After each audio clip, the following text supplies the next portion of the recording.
আসসালামু আলাইকুম রহমতুল্লাহি ওবরাকাতুহ। বিসমিল্লাহির রহমানির রহিম। আলহামদুলিল্লাহি রাব্বিল আলামিন ওয়াল আকিবাতু লিল মুত্তাকিন ওয়াসসালাতু ওয়াসসালামু আলা নাবিয়্যিহি মুহাম্মাদিন ওয়া আলিহি ওয়া আসহাবিহি আজমাইন। আম্মা বাদ। সম্মানিত দিনদার ভাই বোনেরা, আপনারা ইতিমধ্যেই জেনে গেছেন যে শবে বরাত একদম নিকটে চলে এসেছে। এই চ্যানেলে শবে বরাতের ফজিলত, বর্জনীয়, করণীয় ইত্যাদি বিষয়ের উপরে বেশ কয়েকটি ভিডিও আপলোড হয়েছে। যারা দেখেন নাই তাদেরকে বলবো তারা ভিডিওগুলো দেখে নেবেন। আর আজকে আমি আমার সাবস্ক্রাইবারদের মধ্য থেকে 3টা প্রশ্ন নিয়ে আলোচনা করব এই শবে বরাতের উপরে। বন্ধুরা আমার, 1 নম্বর প্রশ্ন হচ্ছে, কয়েক বন্ধু প্রশ্ন করেছেন, হুজুর অনেকেই বলে থাকেন যারা 5 ওয়াক্ত নামাজ পড়ে না বা 2-1 ওয়াক্ত করে পড়ে বাকিগুলো পড়ে না, তারা শবে বরাতের নামাজ পড়তে পারবে কিনা। উত্তরটি হচ্ছে, প্রত্যেক মোমেন বালেগ নারী পুরুষের জন্য 5 ওয়াক্ত নামাজ পড়া ফরজ। আপনি যদি না পড়ে থাকেন, আপনি পড়ার জন্য চেষ্টা করতে হবে, অবশ্যই আপনাকে পড়তে হবে। তারপরও যদি এখনও আপনার অভ্যাস না হয়ে থাকে 5 ওয়াক্ত নামাজ পড়ার, সেজন্য যে আপনি শবে বরাতের নামাজ পড়তে পারবেন না সেটি না। আপনি যতটুকু ইবাদত দুনিয়ায় বসে করবেন, সেটি যদি হয় 3 বার সুবহানাল্লাহ পাঠ, 3 বার আলহামদুলিল্লাহ অথবা আল্লাহু আকবার পাঠ, অথবা শুধুমাত্র আস্তাগফিরুল্লাহ পাঠ, আপনি যা কিছু নেকামল করবেন সেটি আপনি কিয়ামতের ময়দানে দেখতে পাবেন, আপনার নামা আমলে জমা হয়ে থাকবে।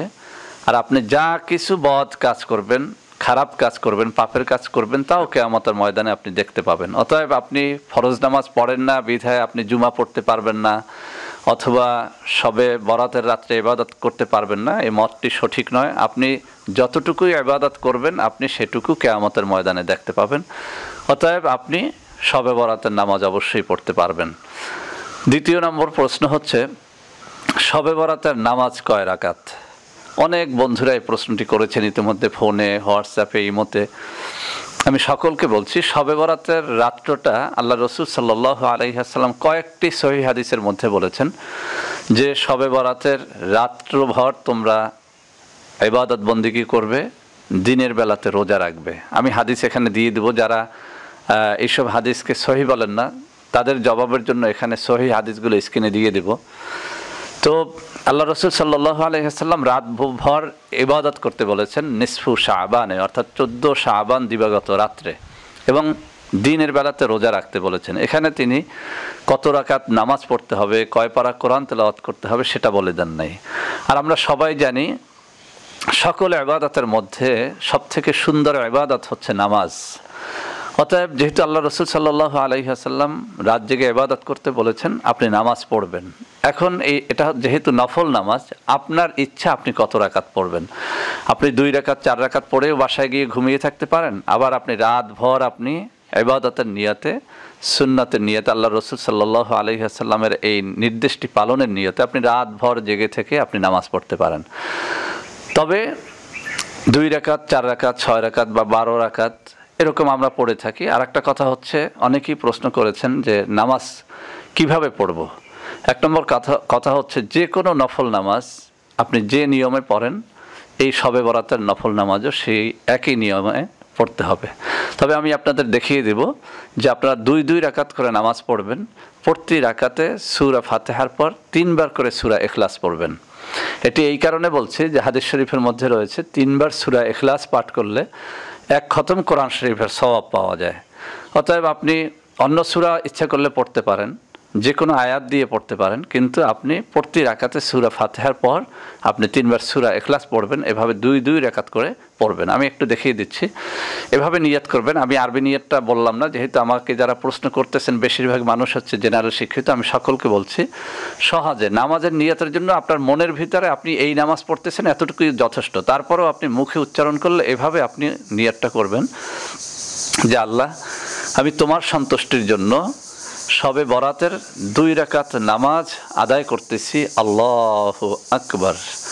এভাবে আপনি হাত বাঁধবেন, এরপরে সানা পড়বেন, সুবহানাকাল্লাহুম্মা ওয়া বিহামদিকা ওয়া তাবারাকা ইসমুকা ওয়া তাআলা জাদ্দুকা ওয়া লা ইলাহা গায়রুক, এটাকে বলে সানা। সানার পরে যথারীতি আপনি অন্যান্য নামাজের মতো সূরাতুল ফাতিহা একবার পড়বেন, সাথে অন্য যে কোনো আয়াত যে কোনো সূরা দিয়ে আপনি পড়তে পারেন, তবে ভালো হয় সূরাতুল ইখলাস দিয়ে পড়া। দ্বিতীয় রাকাতেও আপনি সূরাতুল ফাতিহা পড়বেন, এরপরে 3 বার সূরা ইখলাস বা যে কোনো সূরা যে কোনো আয়াত আপনি দিয়ে পড়তে পারবেন। এভাবে 2 রাকাত করে আপনি 2 রাকাত, 4 রাকাত, 6 রাকাত, 8 রাকাত, 12 রাকাত, 40 রাকাত, 100 রাকাত যা খুশি আপনি পড়তে পারেন। আল্লাহর রাসূল বলেছেন রাত জেগে ইবাদত করা, আপনি এই ইবাদত নামাজের মধ্যেও করতে পারেন আর আপনি কোরআন তেলাওয়াতের মাধ্যমেও করতে পারেন। তাহলে আমরা যেহেতু সবাই জানি যে নামাজ একটি সর্বোত্তম ইবাদত, অতএব বেশি করে নামাজ পড়া, কিছু সময় কোরআন তেলাওয়াত করা, কিছু সময় জিকির আজকার করা ইত্যাদি ইবাদতের মধ্যে শামিল।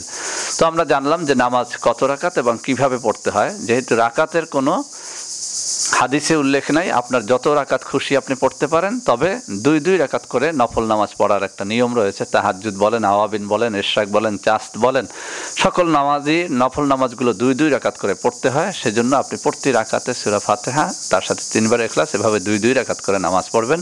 আর নিয়তটা তো বলেই দিলাম যে আল্লাহ আমি আপনার সন্তুষ্টির নিমিত্তে বা আপনাকে সন্তুষ্ট করার জন্য, আপনার সন্তুষ্টির জন্য 2 রাকাত শবে বরাতের নফল নামাজ আদায় করতেছি, আল্লাহু আকবার। এভাবে আপনি হাত বেঁধে নামাজ শুরু করবেন।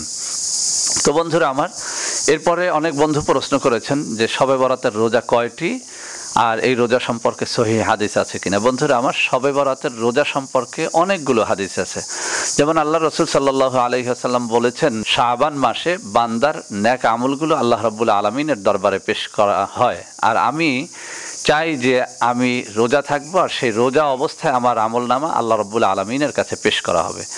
আল্লাহ রাসূল সাল্লাল্লাহু আলাইহি ওয়াসাল্লাম অন্য যে কোনো মাসের তুলনায় শাবান মাসে রোজা রাখতেন বেশি। এছাড়াও তিনি যে হাদিসে বলেছেন রাতভর তোমরা ইবাদত করবে, ওই একই হাদিসে বলেছেন যে তোমরা দিনের বেলাতে রোজা রাখবে। এখানে তিনি কোনো সংখ্যা উল্লেখ দেন নাই। তো সেহেতু শবে বরাতের রোজা যারা না পারেন তো একটা রাখবেন, কিন্তু পারলে আপনি শবে বরাতের আগের দিন একটা, আবার শবে বরাতের রাতে ইবাদত বন্দেগী শেষে সেহরি খেয়ে আর একটা, এভাবে 2টা রাখা বা 3টা রাখা এটি সব থেকে ভালো হয়, যাতে আমাদের আমল কাফের মুশরিকদের সাথে না মিলে যায়। আরেকটি প্রশ্ন আমাদের মা বোনদের পক্ষ থেকে এসেছে। অনেক মা বোন ফোন করে এবং হোয়াটসঅ্যাপে মেসেজ দিয়ে এই প্রশ্নটি জানতে চেয়েছেন যে হুজুর, শবে বরাতের রাত্রে ইবাদত বন্দেগী করব, আমরা তো প্রতি বছর শবে বরাতে নেল পালিশ ব্যবহার করি, এরপরে মেহেদি ব্যবহার করি, তো নেল পলিশ বা মেহেদি ব্যবহার করে নামাজ হবে কিনা। বন্ধুরা আমার, এখানে মা বোনদের দৃষ্টি আকর্ষণ করছি এবং পুরুষদের মধ্যেও যারা নেল পলিশ বা মেহেদি ব্যবহার করেন তাদের সকলকে বলছি এই মাসলাটা সবার জানা খুবই জরুরি। 1 নম্বর কথা হচ্ছে, নেল পালিশ যখন আপনি ব্যবহার করেন তখন কিন্তু নখের উপরে একটা আবরণ পড়ে যায়, কিন্তু যখন আপনি মেহেদি ব্যবহার করেন তখন কিন্তু নখের উপরে বা দাড়িতে যখন আপনি মেহেদি লাগান, এই দাড়িতে কোনো আবরণ সৃষ্টি করে না। একটা কালার হয় সত্য, কিন্তু কোনো আবরণ তৈরি করে না। যেহেতু নামাজ পড়ার জন্য অজু করা বা ফরজ গোসল আপনার উপরে ফরজ হয়ে থাকলে ফরজ গোসল করা ফরজ, আর ফরজ গোসল ফরজ না হলে আপনার অজু করা ফরজ নামাজের জন্য। যে নামাজ পড়তে হলে অজু করতে হয়, আর অজুর মধ্যে 4টা ফরজ রয়েছে, তার মধ্যে সমস্ত মুখমণ্ডল ধোয়া, 2 হাতের একদম এই কনুই পর্যন্ত সম্পূর্ণরূপে ধোয়া, এরপরে মাথার 4 ভাগের 1 ভাগ মাসাহ করা এবং 2 পায়ের টাকনু গিরা পর্যন্ত ধোয়া। এই যে 4টা জায়গা ধোয়ার কথা বলা হয়েছে, এই 4টা জায়গার মধ্যে যদি আপনার তিল পরিমাণ জায়গাও শুকনা থাকে, সেটা নখে হোক, মুখমণ্ডলে হোক, অথবা পায়ের তালুতে হোক, যেখানে হোক, যদি তিল পরিমাণ জায়গাও যদি শুকনা থাকে, আপনার এই 4টা ফরজ আদায় হবে না, আর অজুও হবে না। অজু না হলে আপনি নামাজ পড়তে পারবেন না, সিজদা দিতে পারবেন না। এখন নেল পলিশ যখন আমরা ব্যবহার করি তখন নখের উপরটা একটা আবরণ পড়ার কারণে আমি যখন অজু করি, আমার অজুর পানিটা কিন্তু নখের উপর থেকে গড়িয়ে পড়ে যায়, এখানে কিন্তু ভিতরে যেখানে নখটা রয়েছে সেখান পর্যন্ত পানিটা পৌঁছে না, ফলে আমার অজুটা হয় না। আমি যে কয়টা নখের ভিতরে নেল পলিশ ব্যবহার করেছি, ওই কয়টা নখে যেহেতু একটা আবরণ পড়ে গেছে, একটা আচ্ছাদন পড়ে গেছে, সেই নখগুলো তখন কি হয়, পানিটা ওখানে পৌঁছে না। আর যখন নখগুলো আমার শুকনা থাকে, অর্থাৎ পানির স্পর্শ পায় না অজু করার সময়, তখন আমার অজুর ফরজ আদায় হয় না। অজুর ফরজ আদায় না হলে আমার অজু হয় না, অজু না হলে আমার নামাজও হয় না। আর যেহেতু মেহেদি লাগালে এটা কোনো আবরণ তৈরি করে না, আচ্ছাদন তৈরি করে না, তখন কিন্তু আমি নামাজ পড়লে নামাজ হবে এই কারণে যে আমার অজুটা কমপ্লিট হয়েছে, আমার অজু হয়েছে, যেহেতু নামাজও হয়েছে, অতএব আমার নামাজ হবে। তো বন্ধুরা আমাদের দেশে বিশেষ করে যখন এই শবে বরাতের রজনী আসে, তখন বহু মা বোন, এমনকি পুরুষরা, বাচ্চারা সবাই কমনভাবে বহু মানুষই মেহেদি ব্যবহার করে এবং বহু মানুষই নেল পলিশটা ব্যবহার করে। এটা স্পষ্টভাবে জেনে নেন, মেহেদি আর নেল পলিশ এক না। মেহেদি ব্যবহার করে দাড়িতে, চুলে, নখে, যে কোনো জায়গায় ব্যবহার করে আপনি নামাজ, রোজা সব কিছুই হবে, যেহেতু এটা পানিকে বাধা সৃষ্টি করে না, পানি ভেতরে ঢুকে যায়, এটা কোনো আচ্ছাদন তৈরি করে না, আবরণ তৈরি করে না নখের উপরে। অতএব আমার অজু হয়, গোসল হয়, সব কিছু হয়। আর যদি নেল পলিশ থাকা অবস্থায় আমার গোসল ফরজ হয়, আমি গোসল করলেও আমার গোসল হয় না, যেহেতু আমার মাথার তালু থেকে পায়ের তালু পর্যন্ত এক তিল পরিমাণ জায়গাও শুকনো থাকতে পারবে না গোসল, ফরজ গোসল আদায় হওয়ার জন্য। অতএব যেহেতু আমার ফরজ গোসল হলে আমার গোসলটা আদায় হচ্ছে না, আমার অজু যখন করা ফরজ হয়, অর্থাৎ আমি যখন অজু ভেঙে যায় তখন আমার নামাজের জন্য অজু করা ফরজ, তখন এই নামাজটা হয় না এই কারণে যে আপনার নখের ভিতরে পানি প্রবেশ করে না। তো বন্ধুরা আমার, এই বিষয়টি সবাই খেয়াল রাখার চেষ্টা করবেন। যখন শবে বরাত আসে সবাই নখ রাঙানোর চেষ্টা করেন, কেউ নেল পলিশের মাধ্যমে, কেউ মেহেদির মাধ্যমে। যারা মেহেদির মাধ্যমে এটা রাঙান তাদের নামাজ, রোজা, ইবাদতবন্দি সবই হবে। যাদের এটা নেল পলিশের মাধ্যমে আপনার করেন তাদের আসলে নামাজ হয় না, যেহেতু তার অজু হয় না। হ্যাঁ, এখানে একটা বিষয় আছে, আপনি যদি অজু গোসল সব কিছু করার পরে আপনি যদি নেল পালিশটা লাগান এবং তারপরে যদি আবার আপনি নামাজ পড়েন, আপনার নামাজ হবে, যেহেতু আগে আপনি পানি দিয়ে সব কিছু পরিষ্কার করেছেন, এরপরে আপনি নেল পালিশ ব্যবহার করেছেন। কিন্তু স্মরণে রাখতে হবে, আবার যদি এই নেল পলিশ এই নখের উপরে থাকা অবস্থায় আপনার অজু ভেঙে যায়, তো তখন আপনি আর নামাজ পড়তে পারবেন না, কারণ আবার এই নেল পলিশ সম্পূর্ণরূপে ঘষে অথবা ব্লেড দিয়ে যে কোনোভাবে এটিকে উঠিয়ে ফেলে, সম্পূর্ণরূপে উঠিয়ে ফেলে তারপর অজু করে আবার নামাজ পড়তে হবে। তো বন্ধুরা আমার আশা করি আজকের ভিডিওটি আপনাদের ভালো লেগেছে। কয়েকটা বিষয়, জটিল কয়েকটা বিষয় আপনারা অ্যান্সার পেয়ে গেছেন। তো ভিডিওটি ভালো লাগলে লাইক করবেন, কমেন্ট করবেন, শেয়ার করবেন এবং এই চ্যানেলটিকে ভালোবেসে সাবস্ক্রাইব করবেন। আল্লাহ হাফেজ। আসসালামু আলাইকুম ওয়া রাহমাতুল্লাহি ওয়া বারাকাতুহু।